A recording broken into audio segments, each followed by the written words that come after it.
सोचो अगर तुम्हारे पास एक ऐसा तरीका हो जिससे तुम किसी भी इंसान से वो काम करवा सकते हो जो तुम चाहते हो, और सबसे मज़ेदार बात ये कि उस इंसान को खुद लगे कि उसकी अपनी चॉइस थी। किसी ने उसे मजबूर नहीं किया बल्कि उसने अपने मन से किया। सुनने में थोड़ा चालाकी वाला फील आता है, लेकिन असल में ये प्योर साइकोलॉजी पर बेस्ड एक कम्युनिकेशन स्किल है जिसे कहते हैं रिवर्स साइकोलॉजी। ये स्किल स्कूल में नहीं सिखाई जाती, वहाँ हमें मोरल साइंस पढ़ाया जाता है, ऑनेस्टी, ट्रुथ और सीधी बात करने की आदत डाली जाती है। लेकिन असल ज़िंदगी में, खासकर जब लोगों के बिहेवियर को इन्फ्लुएंस करने की बात आए, तो ये टेक्निक कई बार गोल्ड माइन साबित होती है। ये रिलेशनशिप में काम आती है, बिजनेस डील्स में काम आती है, नेगोशिएशन में काम आती है। दरअसल रिवर्स साइकोलॉजी का मतलब है सामने वाले को ऐसी बात कहना जो ऊपर से तो उल्टी लगे, लेकिन अंदर से वही रास्ता खोले जो तुम चाहते हो। और ये कोई मैजिक नहीं, बल्कि साइंस इसलिए कहलाता है क्योंकि ये इंसानी नेचर के दो सबसे स्ट्रॉन्ग इंस्टिंक्ट पर काम करता है। पहला है फ्रीडम का नीड और दूसरा है रिएक्टेंस इफेक्ट। सही और गलत कौन डिसाइड करता है? मैं बताता हूं। अगर 100 लोग मिलकर गलत काम भी करें तो वो सही कहलाते हैं, और अगर एक आदमी अकेला सही काम करे तो वो गलत। अब सबसे पहले समझते हैं कि रिवर्स साइकोलॉजी असल में है क्या। मान लो तुम्हें किसी से कोई काम करवाना है, लेकिन तुम जानते हो कि अगर तुमने डायरेक्टली कह दिया तो वो मना कर सकता है या टाल सकता है। तो तुम क्या करते हो? तुम उसे उल्टा सजेस्ट करते हो, यानी वही बात कहते हो जो तुम नहीं चाहते कि वो करे। उसका दिमाग नेचुरली रिएक्ट करेगा और वो उल्टा वही करेगा जो तुम असल में चाहते थे। ये ऐसा है जैसे बच्चा होमवर्क नहीं कर रहा और तुम उसे कामली बोल दो, कोई बात नहीं मत करो, वैसे भी शायद तुम इतना अच्छा नहीं कर पाओगे। अब बच्चे के अंदर प्रूव करने का इंस्टिंक्ट जग जाएगा, ईगो ट्रिगर होगा और वो होमवर्क करने बैठेगा। या फिर मान लो तुम्हारा दोस्त किसी पार्टी में आने के मूड में नहीं है, तो तुम कैजुअली कह दो तू तो आएगा ही नहीं, वैसे भी बोरिंग लगेगा तुझे। अरे क्यों नहीं आऊँगा, मैं प्रूव करके दिखाऊंगा कि मैं आ सकता हूँ। ये जो माइंड का उल्टा चलना है, यही रिवर्स साइकोलॉजी का बेस है। नौटंकी और छल नौसिखियों के समझ के बाहर है और हम जैसों के लिए नहीं। ये टेक्निक क्यों काम करती है, इसके पीछे का रीज़न काफ़ी इंटरेस्टिंग है। इंसान को अपनी फ्रीडम बहुत प्यारी होती है, वो अपनी चॉइस खुद लेना चाहता है। जब उसे लगता है कि कोई उसकी चॉइस लिमिट कर रहा है या उसे इनडायरेक्टली कह रहा है कि तुम ये नहीं कर सकते, तो उसके दिमाग में रिएक्टेंस नाम का एक इमोशनल रिएक्शन ट्रिगर होता है। रिएक्टेंस बेसिकली रिबिलियन मोड है। जब कोई हमें रोकने की कोशिश करता है तो हम उसका उल्टा करने का मन करता है। यही रीज़न है कि छोटे बच्चे को अगर कहो ये मत छूना, तो उसका सबसे पहला इंस्टिंक्ट होगा उसे छूने का। यही रीज़न है कि लग्जरी ब्रांड्स अब अपने एड्स में लिखते हैं नॉट फॉर एवरीवन, तो लोग और ज़्यादा खींचे चले आते हैं क्योंकि उन्हें लगता है कि ये चीज़ एक्सक्लूसिव है और उन्हें प्रूव करना है कि वो उस स्पेशल कैटेगरी में आते हैं। हम में से हर एक को एक रास्ता चुनना पड़ता है। अपनी असली पहचान अपना लो, तुम्हें उस रास्ते पर चलने में आसानी होगी। इंसान भरोसे लायक नहीं होते। ये सब इंसान की फितरत में है कि वो झूठ बोलता है, शॉर्टकट अपनाता है, थक जाता है, गलतियां करता है। अब सवाल ये है कि ये कहाँ कहाँ काम आ सकती है। पेरेंटिंग में तो ये टेक्निक बहुत काम आती है। बच्चा अगर स्टबर्न है तो डायरेक्ट कहने से उल्टा असर होता है, लेकिन इनडायरेक्ट चैलेंज देने से वो काम खुद कर लेता है।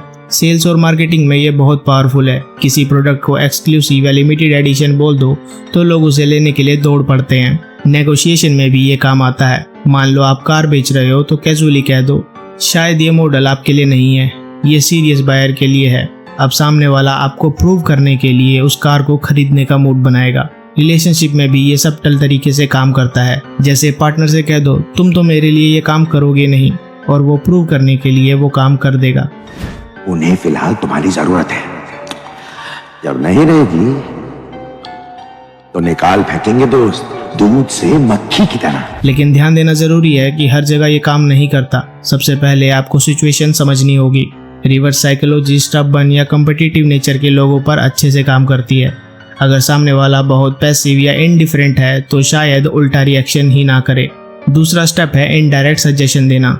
सीधा ऑर्डर या कमांड मत दो, बल्कि कैजुअल टोन में ऐसा कहना जिससे लगे कि आप डाउट कर रहे हो या मना कर रहे हो। तीसरा स्टेप है इमोशनल ट्रिगर का इस्तेमाल। ईगो, क्यूरियोसिटी या चैलेंज को लाइटली टच करो। चौथा है कंट्रोल बनाए रखना। ये मत कहो कि आपने उल्टा बोला और सामने वाले ने सच में वही कर दिया जो आप नहीं चाहते थे, वरना गेम उल्टा पड़ सकता है। अब कुछ रियल लाइफ एग्जांपल लेते हैं। मार्केटिंग में लग्जरी ब्रांड का ऐड होता है नॉट फॉर एवरीवन, और इसका रिजल्ट लोग सोचेंगे कि ये खास चीज़ है, हर किसी के लिए नहीं है, और इसे पाना उनके स्टेटस को बढ़ाएगा तो डिमांड और बढ़ जाएगी। नेगोशिएशन में कार सेलर कहता है शायद ये मॉडल आपके लिए नहीं है, ये ज़्यादा सीरियस बायर के लिए है। इसका रिजल्ट बायर्स प्रूव करने के लिए और स्ट्रॉन्गली खरीदने का मन बनाते हैं। रिलेशनशिप में पार्टनर कैजुअली कह देता है तुम तो मेरे लिए ये काम कर ही नहीं सकते, और दूसरा पार्टनर प्रूव करने के लिए वो काम करने लगता है। लेकिन हर स्किल की तरह रिवर्स साइकोलॉजी के भी कुछ गोल्डन रूल्स हैं। इसे हर बार इस्तेमाल मत करो, वरना लोग पैटर्न पकड़ लेंगे और फिर इसका असर जीरो हो जाएगा। हमेशा जेन्युइन टोन रखो, ओवर एक्टिंग मत करो, वरना सामने वाले को लगेगा कि तुम मैनिपुलेशन कर रहे हो। रिस्क को कैलकुलेट करो, क्योंकि अगर सामने वाला सच में तुम्हारी उल्टी बातों को मान ले तो नुकसान तुम्हारा ही होगा। स्टडीज ने यह प्रूव किया है कि जब हमारी फ्रीडम थ्रेटन होती है तो दिमाग में रिएक्टेंस ट्रिगर होता है, और ये एक इमोशनल रिएक्शन है जो हमें लिमिट तोड़ने पर मजबूर करता है। रिवर्स साइकोलॉजी उसी रिएक्शन को इंटेंशनली ट्रिगर करता है, लेकिन कंट्रोल तरीके से। मौत से मत डरना, ये शिकार है और हम शिकारी। आदमी वो इकलौता जानवर है जिससे खतरा है। इसका सबसे अच्छा फायदा तब होता है जब आप किसी के साथ ओपन कॉन्फ्लिक्ट में नहीं जाना चाहते, लेकिन फिर भी रिजल्ट पाना चाहते हो। जैसे पेरेंट्स बच्चे पर डायरेक्ट दबाव डाले तो बच्चा रेबल कर सकता है, लेकिन अगर वो उल्टा चैलेंज दे तो बच्चा खुद मोटिवेट हो जाता है। बिजनेस में भी डायरेक्ट पिच कई बार रिजेक्शन लाती है, लेकिन इनडायरेक्ट पिच क्यूरियोसिटी और डिजायर जगाती है। रिलेशनशिप में भी कभी कभी डायरेक्ट डिमांड फ्रिक्शन ला सकती है, लेकिन इनडायरेक्ट स्टेटमेंट बॉन्डिंग और प्लेफुलनेस बनाए रखती है। तो अगली बार जब कोई आपका कहना ना माने तो डायरेक्ट टकराव में जाने से पहले सोचो कि क्या रिवर्स साइकोलॉजी काम कर सकती है। हो सकता है कि सिर्फ एक हल्का सा उल्टा स्टेटमेंट सही टाइमिंग पर सही टोन में सामने वाले के दिमाग को ऐसे मोड़ दे कि वो खुद उसी रास्ते पर चल पड़े जो आप चाहते थे। याद रखो, ये मैजिक नहीं है, ये साइंस है, और जैसे हर साइंस एक्सपेरिमेंट में प्रिसीजन जरूरी होता है, वैसे ही रिवर्स साइकोलॉजी में भी राइट बैलेंस और राइट डिलीवरी ज़रूरी है। अगर आपने इसे समझदारी से इस्तेमाल किया तो आप लोगों को अपनी मनचाही डायरेक्शन में ले जाने के साथ साथ उनकी ईगो को भी इंटैक्ट कर सकते हो, और यही असली मास्टरी है। काम भी हो जाए और रिश्ता भी अच्छा बना रहे। तुम बस यही सोचते रहो कि लोग तुम्हारे बारे में क्या सोचेंगे। मुझे कोई फर्क नहीं पड़ता लोग क्या सोचते हैं। तुम सिर्फ बोलते हो कि तुम्हें कोई फर्क नहीं पड़ता। हाँ, फर्क पड़ता है। शेर कभी भेड़ों की सोच की परवाह करके अपनी चाल नहीं बदलता है। अपनी किस्मत खुद अपने हाथों से ही लिखो, ना ही अगले साल, ना कल, बल्कि अभी।